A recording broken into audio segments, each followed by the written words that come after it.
Hey guys, it's Joe from the World of Hoops. Today we're going into the last part of our series on basketball and leadership. This part is really about how do you develop to become a better leader. So the first thing on that list is to encourage and challenge others in a positive way.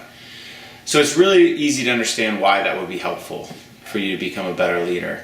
So I'm sure it's not surprising to you that that's on the list. But this is one of the actions that you can do to help develop your own leadership. Most people respond really well to encouragement, so you should be vocal and encourage those around you, most importantly your teammates. This is straightforward. If somebody makes a nice play, be sure to congratulate them. If you're working out and they have a nice lift in the weight room, cheer them on.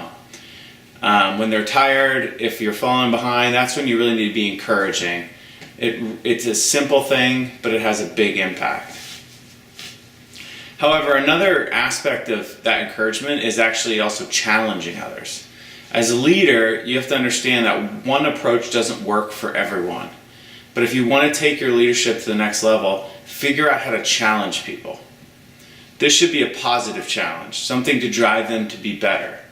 And you have to be careful about the way that you frame it up. It will be even more effective if you actually do the challenge with them or you partake in it somehow. So maybe it's challenging them to get up at 5:30 every morning and work out with you. Maybe it's challenging them to lose some extra pounds or to put on muscle for the season. You could even take it away from the sport itself, because leadership extends beyond the court. So it might be pushing them to make sure they show up to a certain class or hit their GPA. When you extend beyond basketball, you actually create an even bigger bond with your teammates, and they view you as more of a leader. The next one is to read books and learn and ask questions. The more you know about basketball, the more dangerous you will be as a player or as a coach. It's like anything else. Knowledge is power. Great leaders are curious and they never stop learning. So a few ideas that you could start to incorporate into your basketball training. You could start to learn about different offenses and how they work and why. So just standard things like a motion offense, flex, shuffle. You can learn standard defenses and when they are most effective. So understanding the why behind what you're doing. You can research the history of basketball and the great players or the great games or great seasons. You can read books written by the best players and coaches that played basketball. And you could talk regularly to different coaches, players, fans, and get more sides of the story and more different point of view. This goes a long way. These are just a few points, but there are a large number of great books on basketball. We have a link on our website that you can learn more about those. But all the great players do this. Kobe Bryant, LeBron James, they all try to learn as much as they can, and their teammates see them as leaders because of it. Next is seeking out feedback. If you think you know everything about your game, you probably are wrong. It's hard for us sometimes to realize the little things we do that are good or bad. We also aren't always entirely honest with ourselves about our abilities. Some people are overconfident, some people lack confidence. But you need to regularly seek out feedback about how you can improve, how you can be a better teammate, what your coach needs from you, and so on. Leaders are constantly trying to improve themselves. And more importantly, they're trying to improve their team or their organization. This feedback is not just to make you a better player, but so you can understand how you can help those around you better. And making the team better is what great leaders do.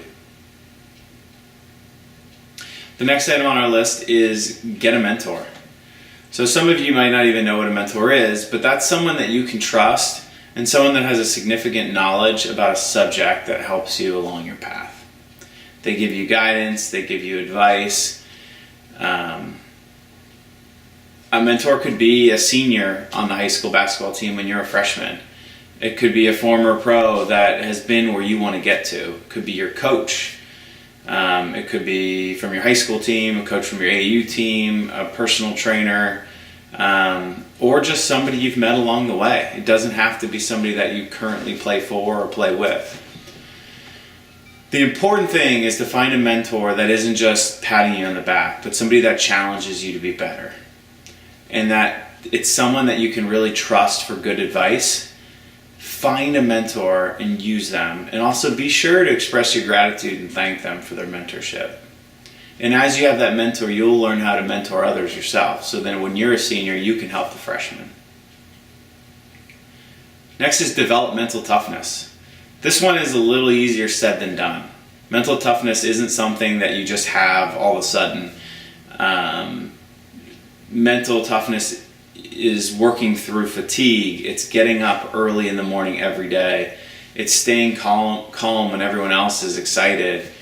Sometimes it's called poise, but great leaders have it. They're the rock for their team. When the team you are playing goes on a big runs, they're the ones who huddle the team, get everybody calmed down, and get them back on the right track. You can do this a few different ways. One is discipline in your head. You just decide that you're going to be mentally tough. You could do it in your training by working out hard and driving through fatigue. So pushing yourself beyond where you're comfortable. The second one, another item is remembering to always maintain your composure. Tell a coach you want to work on it and have them point out to you when your body language is bad or your facial expressions are negative, because that's not mental toughness. You can adopt a new habit, like getting up at 5 a.m. every day. Discipline and mental toughness are closely linked. You can do something for someone else without taking credit. This sounds silly maybe to you, but that act of selflessness will help you know that you are mentally strong and you don't need credit for everything you do. So you won't be rattled if you don't get credit on the basketball court. The next thing is fail at things. Try new things and fail at them. Experimenting and failing is a key to learning resiliency and toughness. It could be anything. You could try water skiing or skateboarding. Anything you haven't done before, go try it. Allow yourself to fail, allow yourself to not be good at it, and power through that. Next is learning about leadership and related skills. Again, this sounds simple, but learn from great leaders. Martin Luther King Jr., Coach K, Winston Churchill, John Wooden, basketball, non-basketball. Get out there, read their books, learn what made them good leaders, try to walk in their footsteps. You're going to see common threads across all of them. They cared more about their team or their country or their organization than they did about themselves. They were strong communicators and they worked really hard at their craft. If you go back to our list of what leadership requires, you'll learn about those things. For instance, the ability to understand people's emotions, something we call emotional intelligence, is a key piece of leadership. There are several good books on emotional intelligence that you could start to read, and you can put those things into practice. Communication is always key. You can take a public speaking class or work on speaking in front of an audience or in front of your team. At the end of the day, leadership is about more than just basketball. You have to do it on the court, you have to do it off the court, and you have to put time into it. It's like anything, you have to practice it and work on it, and that's what gets you better. So go back through these videos, these 3 videos in this series, and really start to think about these and pick 1 or 2 ways that you can start to put this into practice in your current life. That's it. That's it for our series on leadership. Keep working hard. Leave comments, leave feedback. If you have questions, put them in there and I'll get back to you. But get out there and lead your teams.